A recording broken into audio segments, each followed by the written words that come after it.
सबसे पहले बालक मां शब्द का उच्चारण करता है। जन्म लेने के पश्चात ये जीव शिशु के रूप में आया तो सबसे पहले मां उच्चारण करता है, मां शब्द। और सबसे प्रिय मां ही लगती है। लेकिन जब जवानी आ जाती है तो उसके लिए पत्नी सबसे प्रिय लगती है। बचपन में माँ प्यारी लगती है और जवानी में पत्नी प्यारी लगती है, और अपने बुढ़ापे में अपना पोता या नाती सबसे ज्यादा प्रिय हो जाता है। और मृत्यु के समय भगवान प्रिय लगते हैं। उसमें कोई साधन नजर नहीं आता। हमको इस मृत्यु के भय से कोई छुड़ाने वाला नहीं। तो ईश्वर की याद आती है, कहते हैं कि फिर ईश्वर प्रिय लगता है। ना उस समय पोते का ध्यान रहता है, ना पत्नी का ध्यान रहता है, ना मां का ध्यान रहता है। केवल और केवल भगवान प्रिय लगते हैं। तो भगवान तो हर समय प्रिय है। इस दुनिया की आधी दुनिया को जीतने वाला सिकंदर, जिसने आधी दुनिया को जीत लिया था अपने बाहुबल से, अपने बल से, तन से, मन से और धन से आधी दुनिया को जीत लिया था। और जिस समय उसका मृत्यु का समय आया, जब मौत उसके दरवाजे के ऊपर दस्तक दे चुकी थी, बहुत सारा इलाज करवाया गया, बहुत सारे हकीम लाए गए, चिकित्सक लाए गए, नाना प्रकार के वैद्य बुलाए गए, इन सब विफल रहा। तो देखा कि अब मेरा अंतिम समय है। तो अपने सहयोगियों को जो संग में चले थे जीवन भर, उन्हें बुलाया, अपने पुत्रों को बुलाया, कहा कि जिसकी मृत्यु हो रही हो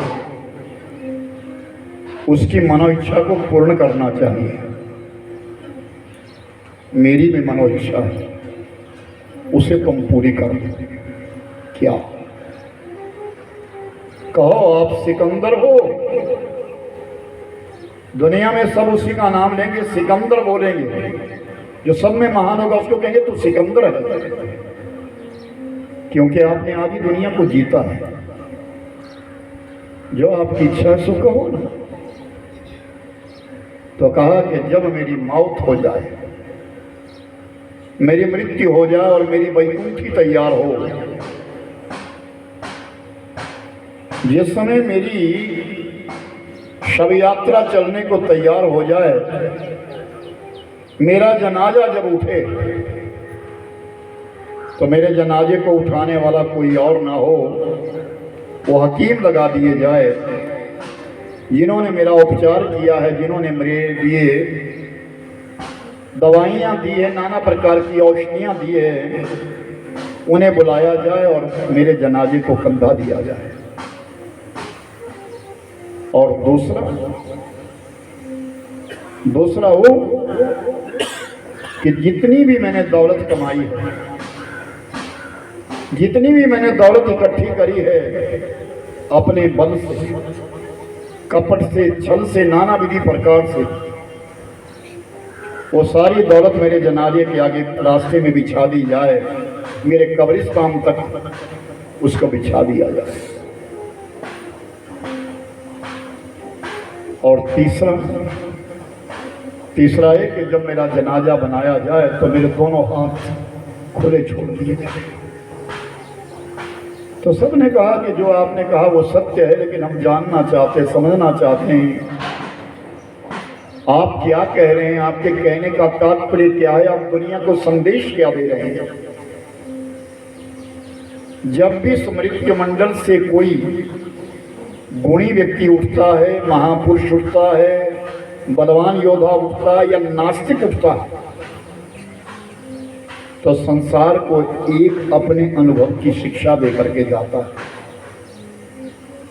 रावण भी जब धरती से उठने लगा था तो लक्ष्मण ने जाकर के प्रणाम करके विनय करके कहा था, मेरे लिए कुछ ज्ञान दीजिए, कुछ शिक्षा दीजिए।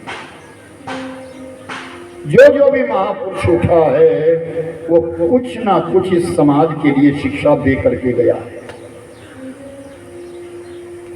तो सिकंदर कहता है कि मैंने इसलिए कहा कि मेरी वैकुंठी को, मेरे जनाजे को उन हकीमों को लगाया जाए ताकि उनको ये पता चले कि तुम बीमारी का इलाज कर सकते हो, मृत्यु का कोई इलाज नहीं है, मौत का कोई इलाज नहीं। तुम चिकित्सक हो, अच्छे हकीम हो, मैं जानता हूं, लेकिन ये मेरी मौत आई है, मेरी मृत्यु को कोई रोक नहीं सकता। और ये सच्चाई है मेरे भाई, जब मौत आती है तो रुकती नहीं, किसी भी तरीके से रुकती नहीं। और दूसरा जो मेरा वाक्य है, मैं जानना चाहता हूं, मैं सबको ये संदेश देना चाहता हूं कि चाहे जितनी मर्जी दौलत आपके पास है, जितना रुपया पैसा सोना चांदी आपके पास है, मृत्यु के समय आपके किसी काम आने वाला नहीं है। मौत आ जाने के पश्चात वो किसी काम का नहीं है, तुम्हारे किसी काम का कोई अर्थ नहीं रहेगा। इसलिए उसको मेरे जनाजे में आगे बिछा दिया। और तीसरा मेरा ये संदेश मैं दुनिया को दर्शाना चाहता हूं कि मैंने कपट किया, छल किया, झूठ किया, लूटपाट की, कुछ भी किया, इतनी सारी दौलत मैंने इकट्ठी कर ली, लेकिन आज मैं जा रहा हूं तो मुक्त हाथों से जा रहा हूं, खाली हाथों से जा रहा हूं। जाने वाले के पास कुछ नहीं है, ऊपर का कफन भी उतार दिया जाता है। इस संदेश हमारी जिंदगी में कहीं ना कहीं से महापुरुषों से मिलते हैं और व्यक्ति को चाहिए कि इन संदेशों का आचरण करें।